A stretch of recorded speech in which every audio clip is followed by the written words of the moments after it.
Hindi na buhay yung kamatis dito, no? Ngayon, no? Ay, dami. Kunti na lang natira.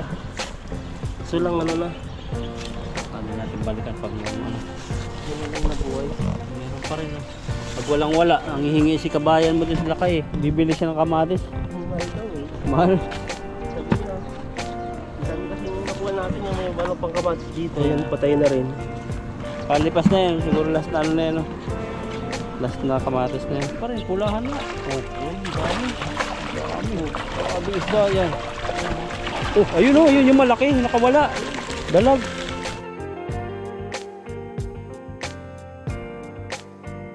Ayan, good morning po sa ating lahat. Makulimlim na umaga po. At nandito po tayo ngayon sa Pulang Tulay. Ayan, no, kasama natin yan si Bro Bagong Gupit. Wow, sana all. Oh. Ayan, dito po tayo.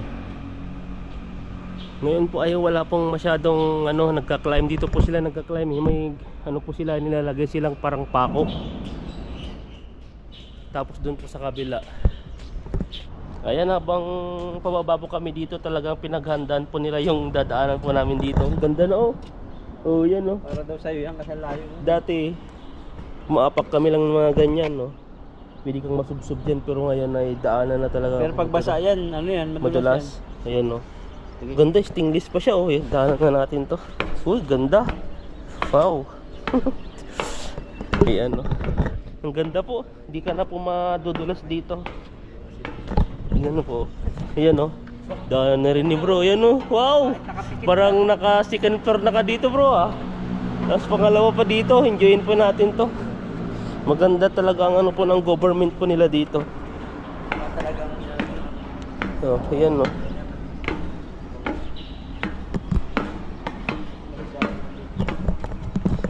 Ayan, at fishing time po tayo. Saan tayo magsisimula, bro? Yan po tayo sila kay Ethan. Grabe yung tilapia, oh. Ipapahinga. Tan, ayun na. Kaya magagalit si tatay. Hindi, malayo na yun. Oh, limang di pa na eh.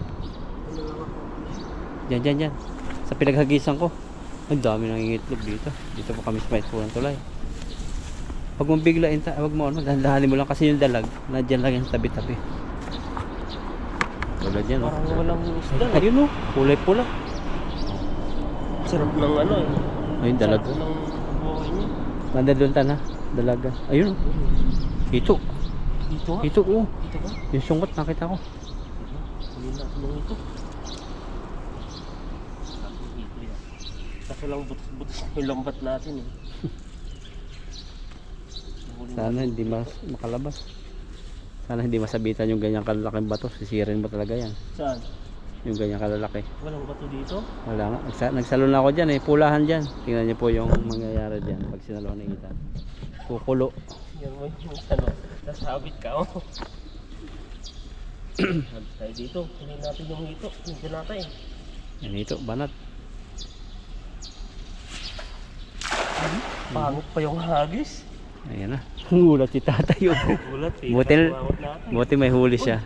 Parang may malaki. Meron dyan sabit. Ay, malaki tan. Malaki yan. Sana mabulsa. Uy. Dahanin natin. Baka mahuli natin yung hito. Ay, grabing humuli yan. Nakakatakas sila. Nakatakas. Lalaki sana. Ay, malaki pa rin. Pulahan nga. Oh, Ayun, dami. dami. Grabe isda yan. Oh, ayun oh. Yun yung malaki. Nakawala. Dalag. Huli. Mapulahan. Ba yung hito? Wala, pero ang paldo. Mabuhangin tan. Doon muna agad. Pulahan. Magandang ano. Gusto mo yun oh. Ang talahib na yun. Tingnan nyo po ang lapat. Oh, taba. Grabing taba yan. Nakakaano naman tan. Oh, 2 kilo na agad. Yun oh. Bagsak kami yung dabong yun. Di ba kung saan ka portable. Maano kasi yan, mapuwing. Laki. Hugasan natin.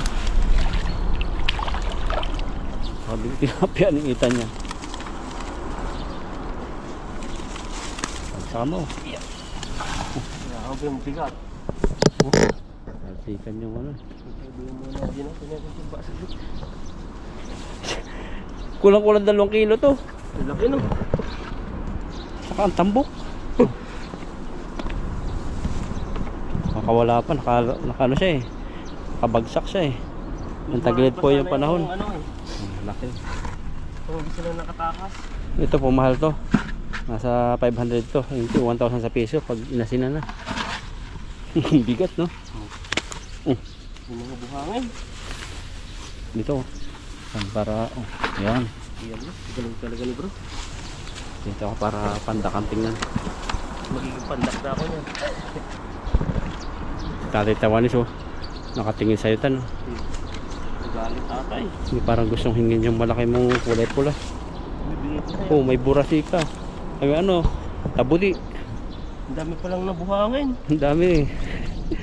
Bro, tatlong buhangin dun na. Sama sa mata yan. Ayun, laki yung tabudi na yun. Tabudi ba yun? Saan? Pinakamalaki. Eh, masarap yan. Logan, di ano, madulas yan. Oh, ganito palang tabudi. Ano pa yung pangalan nito maliban sa tabudi? Sa inyo? Ano, tagukbok, sabi ni Buddy. Ayan. Tagukbok. May itlog yan lagi. Ito, taba oh. Tabang. Pakawalan natin to. Mag-isa lang siya eh. Kasi laki ng ano mata niya na. Nung nahuli dati na. Hindi kasi laki ng tiyan. Tagukbok. Tabuk-buk ba yun? Ano mo tawag mo sa kanya? Tawag ko kasi din tabudi eh. Dugong. Dugong. Kasi yung uso niya yung parang ano na eh. Dugong yun. Pero hindi naman siya dugong. Basta pinangalanan natin dugong para alam natin kung anong isda na yan. Parang ano ba? Ang tawag dito yung... Ikaw ang nagpangalan. Pero ang laki ng huli mo. Mga mataba. Ayan o, tingnan nyo yan. Buhangin siya eh. 2 kilo siguro yan. Puwing na ako sa buhangin. Maliit lang tingnan dito sa camera eh. Ang lalaki nga, tignan nyo po. Kakaiba yung laki niya. Yung malaman. Bastante kasi sa pagkain dito. Parang hindi kaya ata yung ulo eh. Hindi nga kaya, mataba. Pag pinirsa kasi ito, dito rin kami napabagalan eh. Lalo na pag pinirsa mo yung ano nito, isang butas niya, lalawak na to. Kasi hindi po siya kasi oh. Mapapansin nyo po dito yung ano niya, dito na po yan oh. Pumasok saka dito sa hasang no. Oo. Kaya ibalik natin Kailangan ng kung tiyaga. saan siya pumasok. Ayun. Okay. Oo. Pero mahuhuli yan. Tagalid mo. Para kita yan, lapad. Wow. Dito. Taas. Yan. Laki di oh. Laki. May buhangin ba? Meron. Kaya pala pag nahuhuli nila, hirap na hirap sila. Ang bigat eh, pag sa Bigat bingwit. talaga, masisira yung bingwit kapag ganito eh. Uy, yung isang talino oh. Kaya mo makatakas dyan. Hindi mo matakas yun. Ano yung bato. Balak sana ni Ita magsalo doon nung wala pa si Tatang. Dumating siya. Buti na lang, may huli din siya si Tatang. Pag wala yan, nakasimangot yan. Ano masasabi mo? Sabi niya, buti hindi daw nagreklamo yung mga yung mga nagpipishing na bingwit. Sa atin daw kasi lambat. Hindi naman. At saka dito po kasi, basta wag mo lang silang agawan ng pwesto. At saka dun sa fishing area nila, dun lang sila. At saka wala naman silang pakialam kung gaano karami yung ano, imalambat mo dito eh. Hindi sila nainggit no? Hindi. Tuwa nga eh. Tutuwa nga sila eh. At saka dito, walang pakialamanan dito. Basta wag mo lang silang guguluhin. Yun sa area nila. Wag mo silang agawan ba. Kung gusto mo mag-fishing, sa kabila ka. At saka malayo sa area nila. Oh, ay yung attitude ng Taiwanese iba-iba eh no. Kumbaga paano ka mag-approach?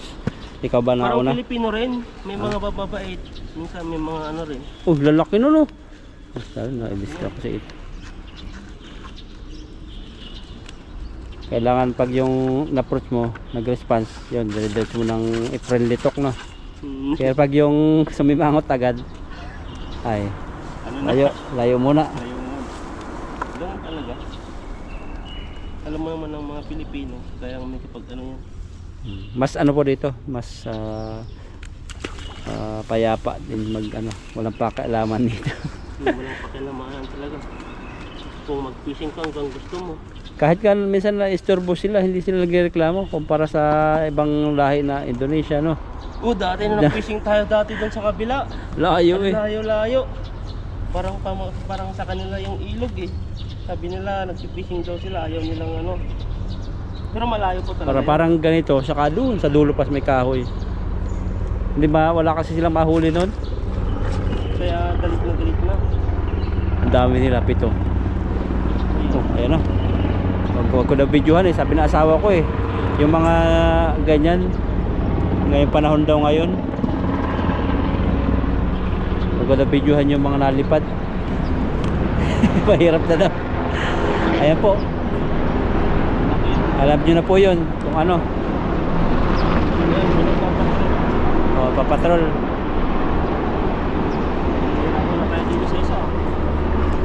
Tan, dalawa. Tan, tingnan mo. Mga pang-ano yan ah. Pang-patrol po nila. Patrol. Sabi nung ano, ililikas na daw tayo ng balita sa atin, yung legit na newscaster. Wala naman, ano lang yun. Sabi nung DPD, ililikas na daw mga OFW sa Taiwan. Safety dito. Pinalalala nila no. Nag-aalala yung pamilya natin. Na ano lang, parang di naman tuto dito eh. Wala naman silang binabalitang ano na ganyan na may mangyayari ano. Sira. May naman tahiin. Sira ngayon, malaki si masyado eh. Sa Pilipinas lang yun, kaya may ano nga eh. Binanta natin ng ano, parang kung China pa o ano, dito sa Taiwan. Binanta ng Pilipinas dati yung sa balita na wala naman mga ganon na dapat ilabas na balita, hindi naman totoo. Oo. Kaya palala yung downtation. Kaya lalong na sila, nagkakaroon ng spark no. Apektado din yung mga ito. Yung mga iba kasi puro content lang siguro yan o ano lang, pagpadami ng views mo, may iba. Oo. Yung mga iba naman, hindi natin alam. Pero iba talaga yung balita ang sa sa isang TV network. Yung kinuha yung pahayag nung isang parang mataas na nagbabantay sa dagat. Ano daw, kailangan ilikas daw yung mga Pilipino sa oras na na matuloy daw kasi may nagdaan lang na ganung barko. Nang kala kasi, may mga pandig. Ito kasi sa Taiwan, ano po yan, parang China pa rin ata to eh. Oo. Kasi ROC pa rin po yung yung Republic of China pa rin po yung Taiwan. Oh, saka normal na dito yung nagpa-practice sila no. Kaya kami balikatan ni Breyer po yun. Kaya pag yun napanood ng mga content creator sa kanang network, kala nila Oo, napalibutan na palibutan na yung dito sa nila eh. Kaya huwag po kayo mag-alala. Dito? Kaya pa. Pasiitan na hindi na malaman ang gagawin no. Paano kasi ganyan no? Yan, puti naman siya. Mayroong ang ganda ng kulay niya. Ayos po dito sa Taiwan. Wala pong mga Di nga po kami eh. At saka ready naman si Ethan. Ready naman Kung sakali man, hindi naman siguro mangyayari. Hindi pa yun, tagal pa yun. Mag-ipon pa tayo ng isang sakong dalat. Ayan, na po eh. Tapos na po yung unang hagis. Kaso lang maghagis pa sana tayo dito. May dumating na pong Taiwanese dyan.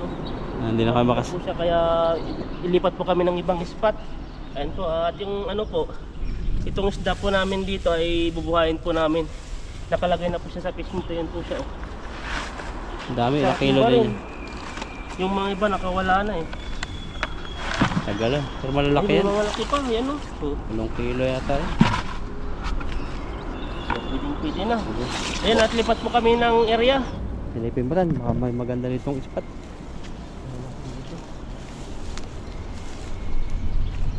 Ito, ang dami. Babayin na lang natin din. Baba. Hindi na buhay yung kamatis dito no. Ayan, pinaya yung init. Ayun no? Meron, yun o. Ay dami. Konti na lang natin ha. So lang na. Ano natin balikan pag yung Yun na lang nabuhay. Meron pa rin no. Pag walang wala, ang hihingi si kabayan mo din sa lakay bibili siya ng kamatis. Ang mahal daw eh. Mahal. Sabi niya, ang dami kasing nakuha natin yung may walang pang kamatis dito. Ayan, patay na rin. Palipas na yan, siguro last na na yan no. Last na kamatis na yan. Kaya ito naman dito. Tatagalan na siguro. Hintayin ulit yung taglamig. Yan, subukan din natin magagis dito. Yan, may dala po kaming payong kung sakali pong umaraw, uminit, ay umulan. Para po sa GoPro. Para di po siya mag-overheat. Kasi nagbabadya na naman eh. Kaya nga eh. Yung ganyan tahimik, yan yung delikado. Walang hangin, yan yung malalakas eh. Tignan mo yung ano, inaapakan nating dating isla ng Kalayaan. Ngayon ay bato na. Oo. Grabe no. Hindi natin, Isang ano lang yun, isang baha lang yun. kaya nagtataka yung iba eh, re-upload daw eh. Kasi mainit sa Pinas, tas dito puro ulan. Hindi po kasi ano dito, hindi po parehas. Kumbaga sa Pilipinas mainit, dito na po maulan. Hindi At saka dito po yung ano, yung palayan nila pabuntis na. Oo. Kaya ano na, Sinong ama? na Sinong ama? yung nagtatanim. Ang galing no. Ang galing talagang walang mga ano, paano sila nagkakabuntis yung ano doon. Namumunga pala. Parang kagaya din sa mga ano, mga fruit bearing trees, mga mangga. Saka sigurado yung kanilang tanim eh. Talagang pag-ani nila, sobrang daming bunga. Bihira po kasi ang bagyo dito. Ulan lang, kalindol. So, pero yung lindol sa kanila, normal na lang sa kanila yon. Parang sa atin, parang normal na lang sa atin. No? Pag hindi na tayo nagugulat, lumalabas. Pero dati yung first time, talagang lumalabas ka kahit konting lindol, eh, nagugulat ka eh. Pero wag lang yung sobrang laki. Laking ano. Pero normal na lindol na 4.5. Normal pa yun ba yan? Yan, hagis tayo dito. Yan, Hindi natin alam kung makahuli tayo dito ng mga isda. May konting bato po dyan, pero marami na ninirahan. Yun, takbo yung ibon eh. Mahuli kaya tayo. Huwag lang sanang sabit. May bato dyan eh, kaso nga lang Oh, meron isa. Gumagalaw din. hindi sa ganito yung may dalagan eh. May mga syaw-syaw, Ito naman po yung mahirap tanggalin. may maliliit. Pero marami. Maraming maliliit eh. Ayun, may isang malaki. Pwede na rin. Pwede na. Ibang klase ng isda rito. Dito naman Oh, ako sa bato. pula. Yan, tanggal time. Ay, ba't yung mga isda ngayon? Malalaki na to, ba't kasya pa yung ulo nila dito na? Buntis lang to siguro. Hindi, may gas-gas na kasi yung ano natin. Hindi kagaya dati yung ano, lambat natin pag iwanagwag mo lang siya agad, tanggal na. Pero ngayon, hindi na basta may wawagwag.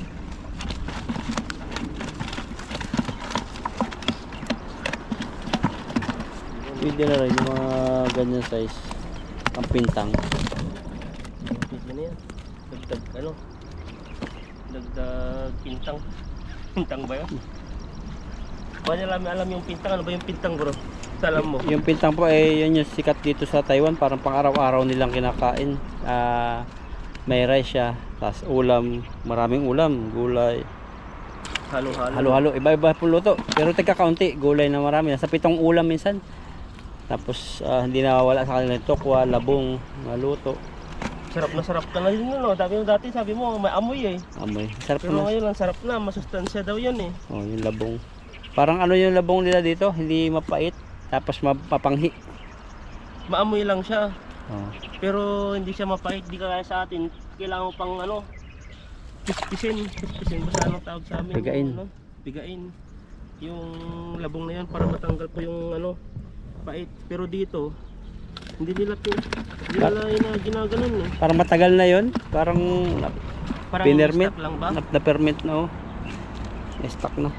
Pag ginawakan mo talaga yon, damay yung ano mo, yung amoy Kamay. Pero masarap. Masarap siya. Kagaya din po yung ano, Tokwa. yung tokwa. Dati, grabe ang baho nun. Sabi mo punta tayo for yung pangalawang punta mo sa night market dati, kasama ka eh. Kaya ko parang may dami dito may umaano dumudumi. Dumugin. Iba talaga amoy eh. Stinky ang tawag. Ano? Stinky topo. Kaya pala stinky, kaya yun eh. May mga ganun din, yung mga vlogger din na galing sa Pilipinas. At yung Sabi nila may amoy daw eh. yun yung mapagkain po dito. Yung pintang parang normal po. Hindi sila makakain ng iisa lang ulam. Yung Chinese saka Japanese yata ganun eh. Pero Chinese saka Taiwanese ganun. Isang konting kanin tas napakaraming ulam. maliliit na Kunti lang mangkok. silang kumakain ng kanin, no? Talagang ulam ang pinapapak nila. Oo, ulam. Kaya hindi masyado silang tabain. Bihira yung mataba na Taiwanese. At saka ano, mahilig din silang mag exercise, jogging. Kahit may ano siya, tignan mo sila panyang. Nung nag-overtime ako, naglakad-lakad lang sa bahay niya, paikot-ikot. Dalawang silang mag-asawa. Oh, yun po yung ano, yung parang ebidensya na maganda yung kutis pag kumakain ng gulay. Kasi mahilig sila sa gulay, tapos hindi sila tabain. Ganda ng kutis nila, makinis, saka maputi. Eh yung mga bit na mapuputi naman, gano'n din ba yun? Mahilig din sila sa ulam na gulay-gulay, magano-ganon din. Ang grabe ang Marami puti ng din. bit na, may iba-iba yung kutis nila eh. Sa atin, isa lang ulam eh. Sa kanila, ang dami. Sa ating ulam, ano pa, hanggang ano na yan, hanggang gabi na. Oh. Pag lalong ano, pag walang wala. For example, nagluto ka ng adobo, ulam mo ng hapon, gabi, abot pa yan ng umaga. Minsan may stock pa yan pag meron pa. Ganun pa tayo katipid. Oh, buti wala silang katulong dito. Hindi sila mahilig magkatulong. Puro ano lang sila dito.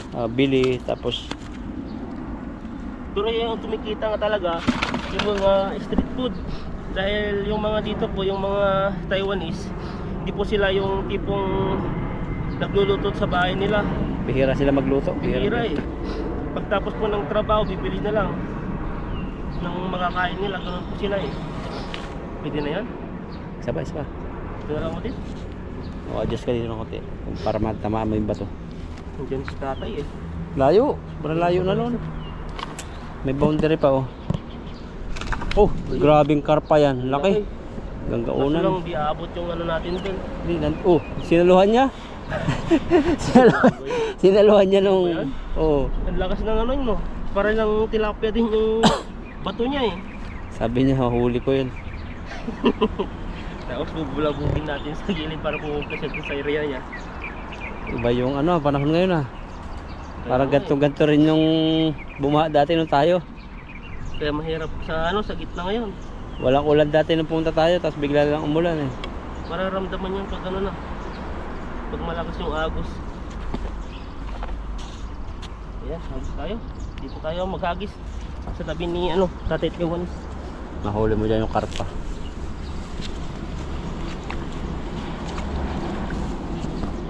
Wala ako nakitang isda dito. Banat, kardo. May sabit. Parang nailang ako maghagis ngayon. Kaya mo yan. Yun. Yan no. Bilog na bilog pa rin. Bilog na bilog. Oh, may isa. Halata mo agad pag may huli no? Ang dami. Ay, may sabit. Sabit yun. Bato yun. Ang maliit. Mga maliliit ang nahuli natin. Ubos yung oras natin dito. Pero mayroong ano, malaki rin. Walang nanay. Meron sila, daming maliliit.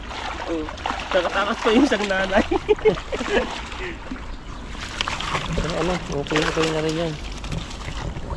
Yung pagkaliit niya, pamprito. Dito naman tayo matatanggalan.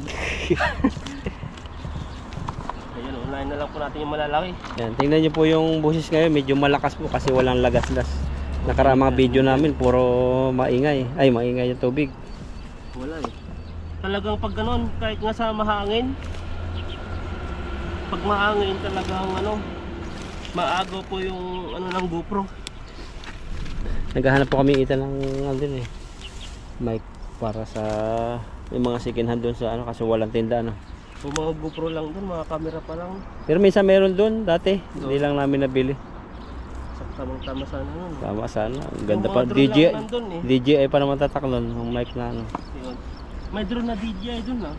Para ano, parang hirap din gamitin ng drone. Maganda siya pag yung may Pero walang ano yun, walang hindi mo ano yung magsasalita dun. Kailangan ng voice over dun. pang ano lang yun, pang hamba maganda yung tanawin. Nagpi-fishing ka dito kahit wala ka ng cameraman tan. Yung ano dun. Nasa tuktok mo lang oh. Eh paano yun? Magsala. Kailangan mo magsalita dun. Boss over mo. Yung voice over mo dun. Maganda rin. Kaso lang, pag naubusan ka ng salita, kumaya sabi nilang di ka naman umiimig. May ano pala dito na ito yung sumabit pala. Ayun. Yan o, yung ano nila, pamingwit. Ako sawa nang kumuha eh. Yung ganyan eh. Sa iyo naman. Dami ko na pong naipon na ganyan. Malayo kami kasi sa dagat eh, kaya hindi namin magagamit din to. Parang ayaw matanggal. Delikado yun. Pumasok pala sa loob. Yung hinila ko siya oh, yan oh. Ethan, kaya pa? Kaya pa, malapit nang matapos. Nahirapan po si Ethan dito sa pagtanggal ng maliit. Tinulungan natin. Oh, may isa pa pala dito. Yan ang itiman. Paborito mo. May itim. Nahaluan na siya ng pula. Oh, may ano yan, para siyang American na. Si tatay dito. Ito na po yung nahuli natin. At saka yung mga maliliit ay balik po natin. Ito yung kukunin po natin. Kaya pahawak eh. Kunain mo natin yung mga liit. Kaya, sige na. Tagal din ang buhay nila na maliliit no. Tagal yung buhay nila. Napasin ko sa tilapia, tamad din siya. Hintayin na lang niya mamatay siya sa tabi. Hindi na sila talon ng talon. Kaya nga no, pag pinakawalan po mga sa gilid lang, minsan pupunta pa sila sa ano eh. Sa taas eh. Inaantay nila bumaha. Ayan, ito po yung huli po natin. Salamat kay bro sa ano, pag video po, pag cameraman po sa atin. Ayan po at kami po ay ano na. Uuwi na dahil po yung panahon po ay mag-uulan po siya. Daanan natin yung ano dun. Pinuntahan na nga ni tatay ba nasabitan na kayong pamingit yung binubuhay mo. Ayaw nga pala, nandun pala yung binubuhay po natin. No? Palapit na palapit po si dito si Tatay Taiwanese. Nandun po siya sa banda doon. Ngayon ay lumalapit po sa amin. Nakikita niya po kasi marami kaming nahuhuling isda. Ayun po at maraming salamat po sa inyo. God bless po sa ating lahat.